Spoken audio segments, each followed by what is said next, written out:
Hello, everybody.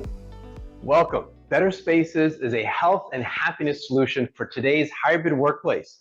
My name is Dr. Paul Kachoa with PAR5 Physical Therapy here in Randolph, New Jersey, and I partnered with them to bring you an easy and educational workday session. Today's session is Building Stronger Bones, Osteoporosis Prevention.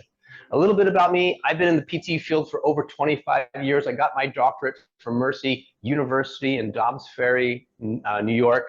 I'm an orthopedic clinical specialist, a certified golf fitness medical provider, golf fitness instructor, certified dry needling specialist, and I recently got my CrossFit Level 1 trainer certification. So anyway, if you want to get the most out of today's session, feel free to use the chat, ask questions, and then we can make this as useful and informative as possible. All right, now, because, let me pull up my slides here, and all right, so here we are, Building Stronger Bones, Osteoporosis Prevention.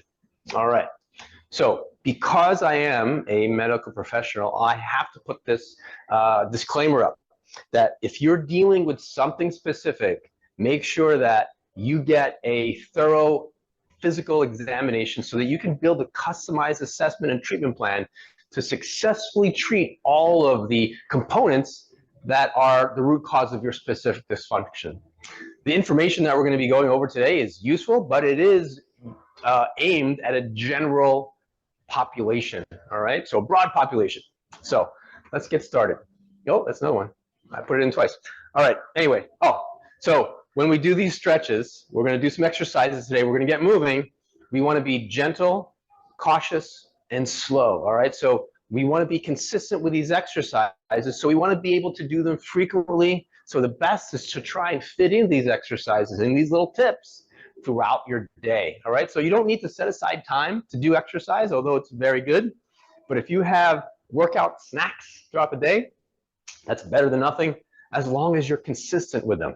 All right, so osteoporosis, I know a lot of you are familiar with what that is, right? But preventing osteoporosis is essential for maintaining bone density and reducing the risk of fractures, all right? So other risks are an increased thoracic kyphosis leading into a Dowager's hump. If you ever see people with like really tilted forward upper back positions, that's because of osteoporosis. We also get joint pain and stiffness.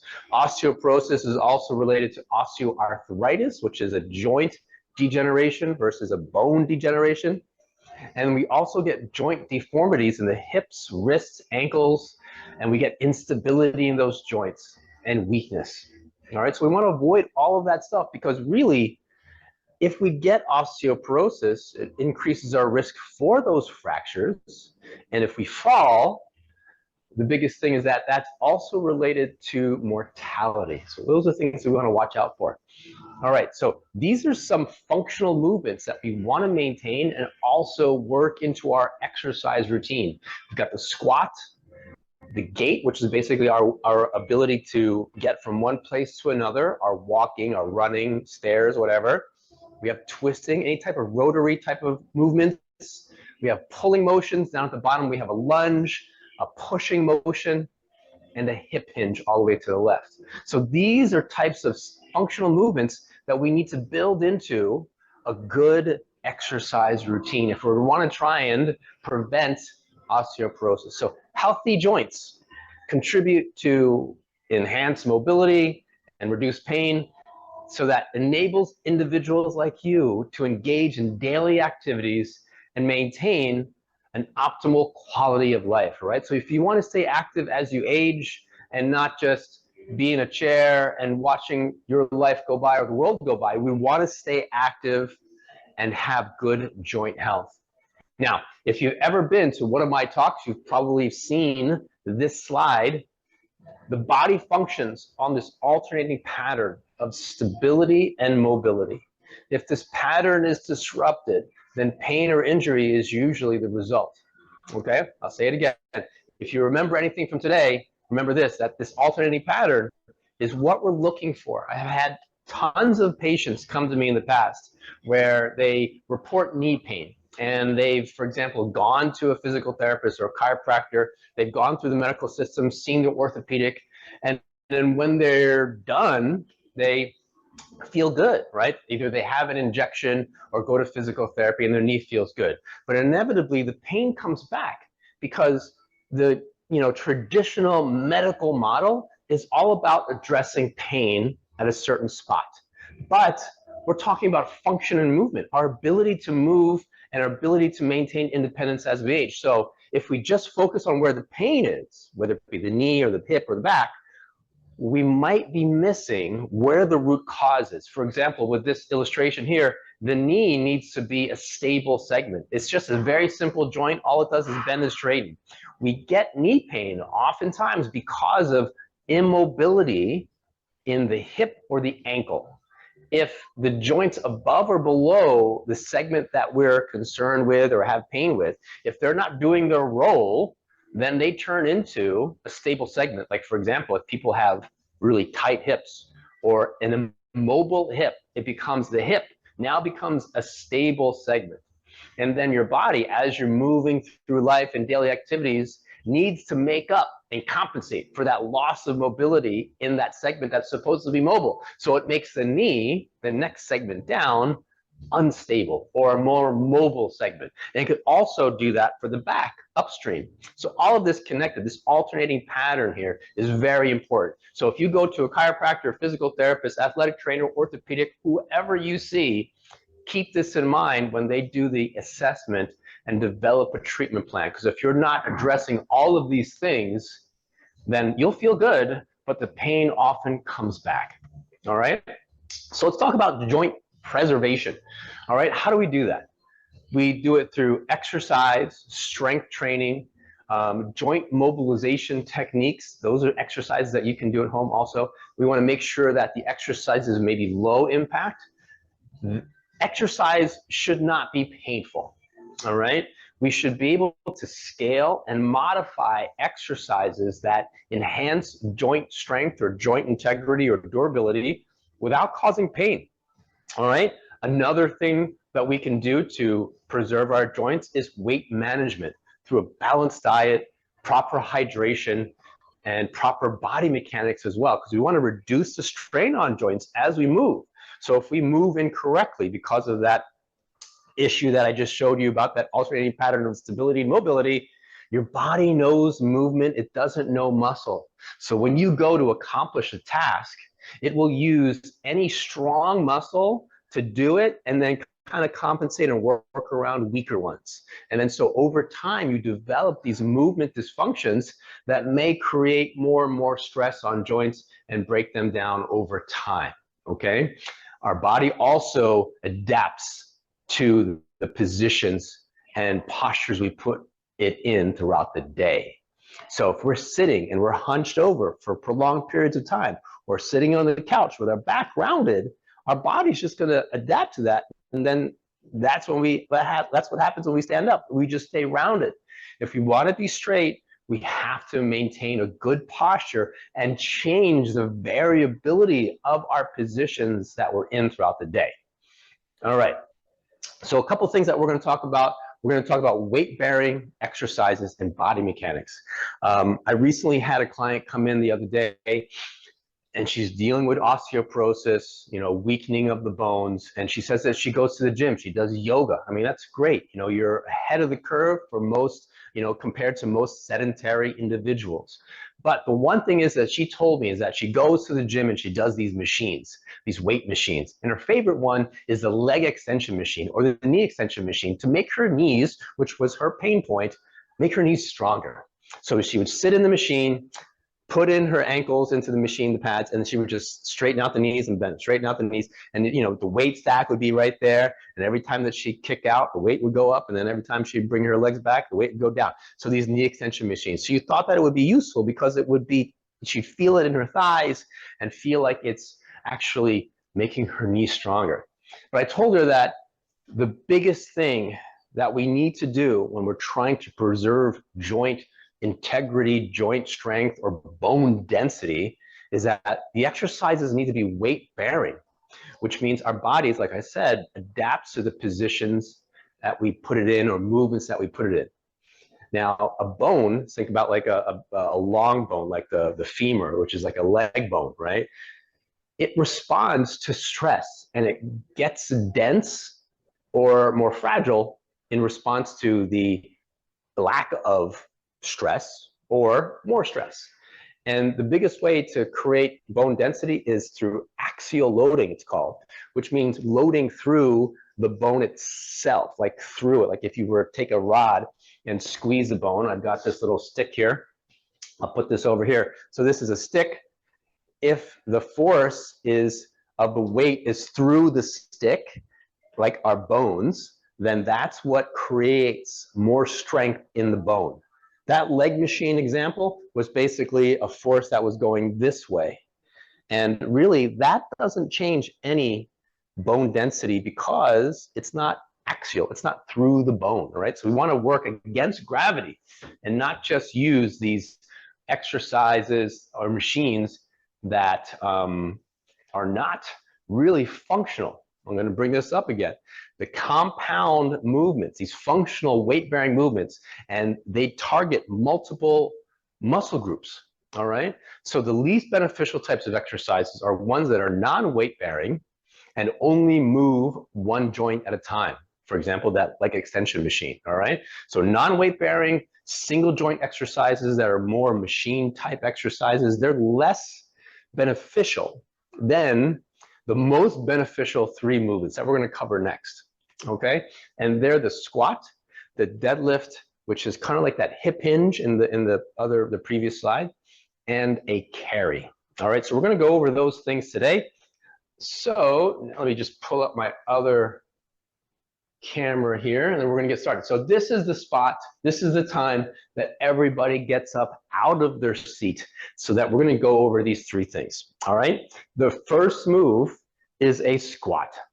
Okay, it's a weight-bearing exercise. So we're standing, putting weight through our body, our legs, our spine. We're going to get your feet about shoulder width apart.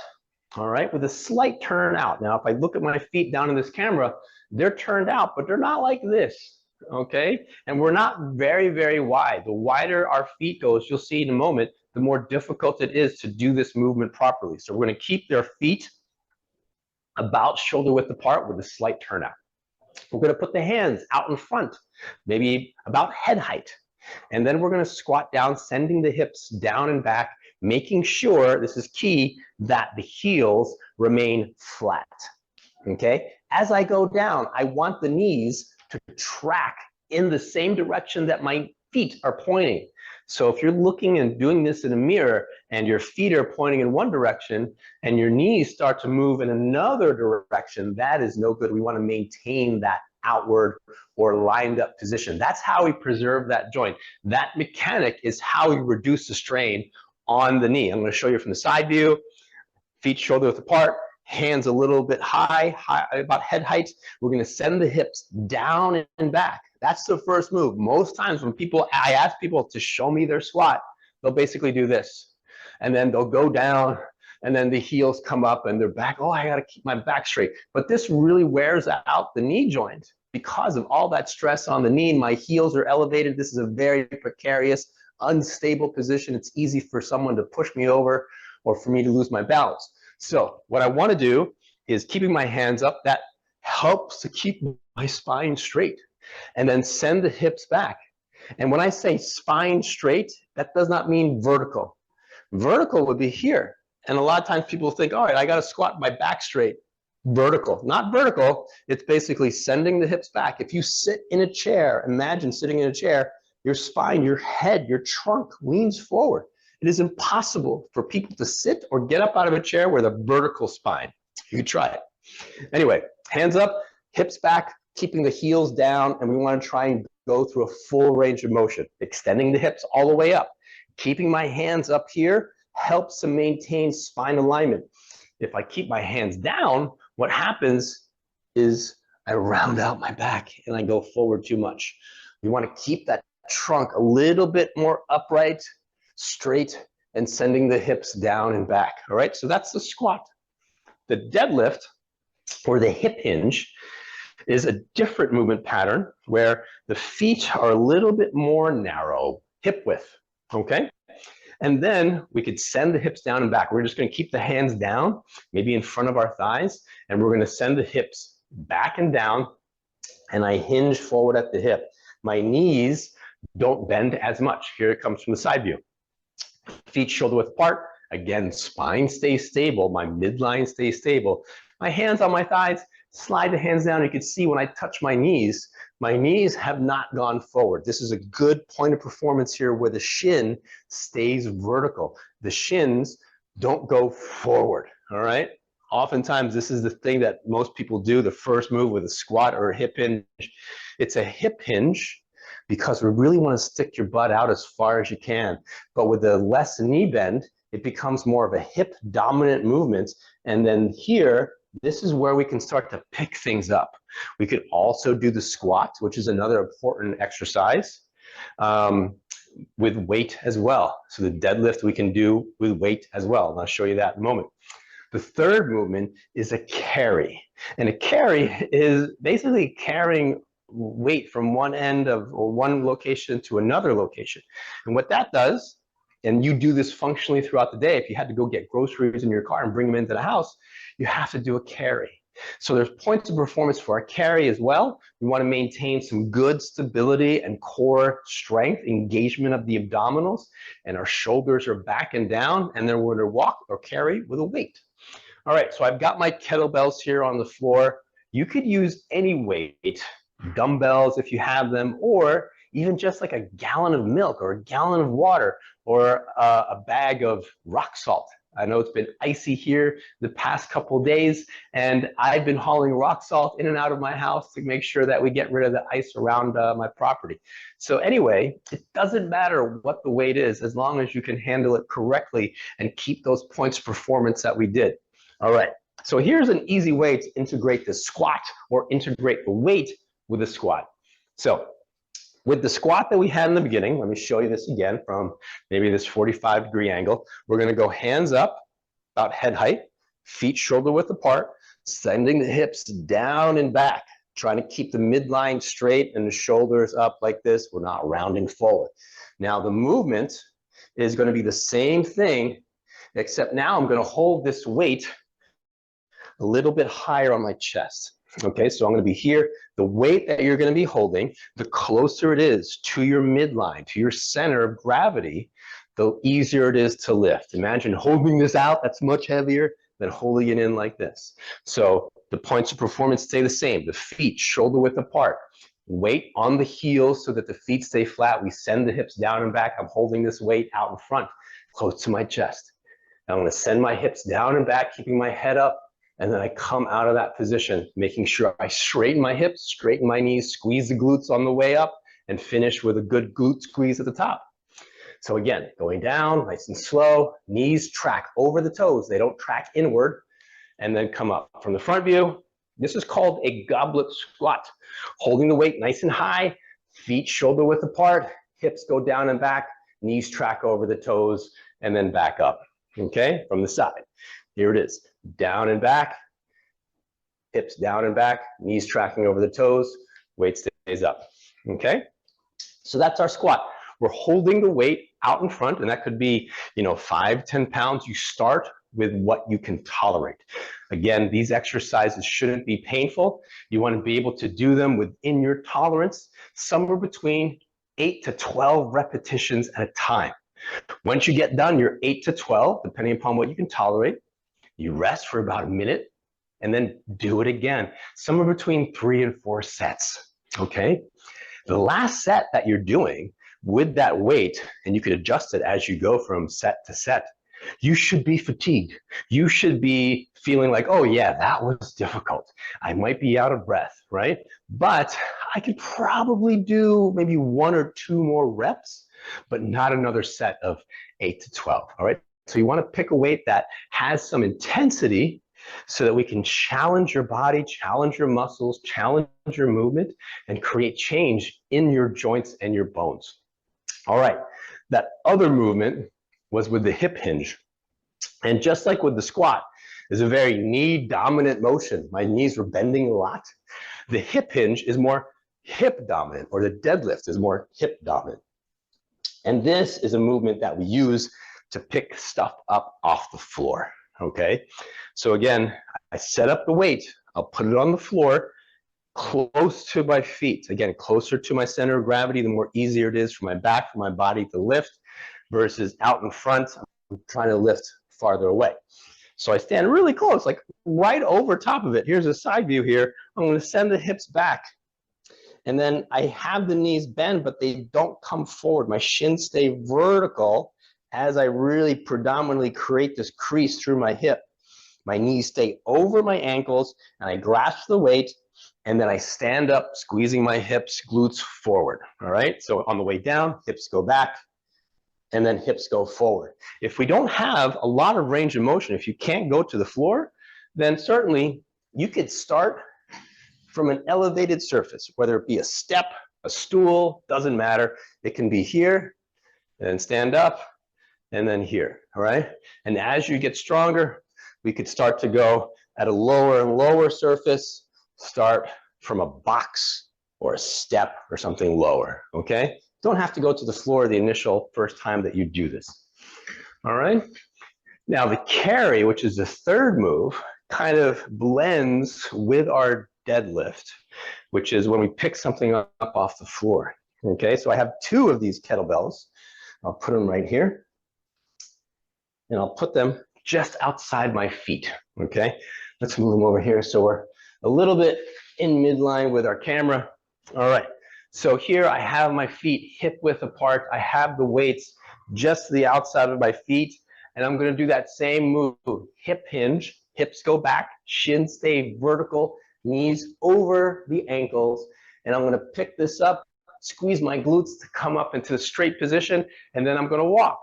As I walk with this weight, what I'm focusing on is stability through the hips, and my spine stays straight, my shoulders stay back, and I'm not swinging the weights or wavering my body. My body needs to be under tension to maintain good stability. So I'm not doing one of these, right? That's basically the intensity or the weight is too much, and your muscles and your hips are too weak to maintain stability as you're walking. So we're gonna carry this maybe about 10 to 12 feet, turn around, put them down on the ground, and repeat. So that's the carry, okay? So pretty much the most functional and easiest exercise of the three movements that we covered today. Alrighty, so let's pull up our first camera here. There we go. All right, so I went over some techniques and some exercises to prevent osteoporosis and preserve joint health and bone density. Let me know if you have any questions. I'm going to give it a 30-second countdown. Can we get that exercise page? That's a very good question. There is some exercises on my YouTube channel. If you want to go onto YouTube at PAR5 PT, under the YouTube channel, there's all the exercises that we just went over there on my YouTube channel. And there's a couple other Better Spaces classes on there as well. So that's a good thing. So three things. Let me pull it up here just so that everybody knows. We're going to go, here are the three exercises: the squat, deadlift, and the carry, okay? So if you're gonna go online, you know, these are the three exercises I would recommend with weight or without weight. First, do it without weight so that you get the mechanics down, the points of performance. You move well. If you move well, then you can add intensity, add some weight. So squat, very knee dominant movement. The deadlift, which is a very hip dominant movement, and the carry, which is probably the most underrated of the exercises, because really that's the axial loading that we talked about earlier that would help preserve your bone density. Alrighty. Any other questions? I'll give it the 10-second countdown here. Alrighty. Well, thank you for joining me today. You could look for this session, and many more on demand on any of the Better Spaces apps. I'll be back next week, January 30th, for a session called Desk Exercise or Deskercise. I don't know how you pronounce that. Deskercise. Quick exercises for office workers. You're going to learn simple stretches and exercises that desk-bound individuals can do to relieve tension and improve posture. If you have any questions after today, you could email me at info or paul at par5pt.com or team at betterspaces.com. All right, thank you for coming and be well. Have a great day.